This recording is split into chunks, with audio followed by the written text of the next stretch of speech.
Dementia goes through phases because it's a progressive condition. There's no such entity as dementia care. There's different styles of dementia care as the disease progresses.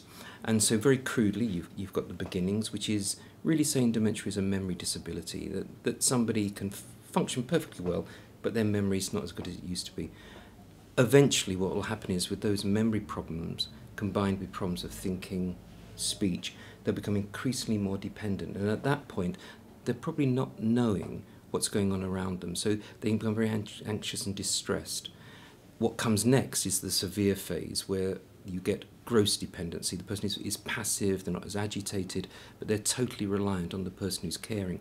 So whilst you can say that dementia goes through a mild, a moderate and severe phase, in reality it doesn't feel like that to the carer because they're so close to what is happening. And it often is the case that when you ask a carer to look back, they'll be surprised with what they're coping now with compared to a year ago. So in many ways it's like your own child growing up. You don't see your child growing up because you're so close to them. It's only when you reflect, possibly look at photographs, you appreciate that they've grown. And so you have to be very aware in dementia care that these stresses don't creep up on you.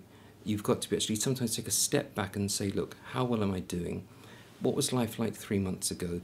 Because if I'm struggling now, that means 3 months from now, I'm going to be struggling even more. And that's when you need to seek guidance and advice.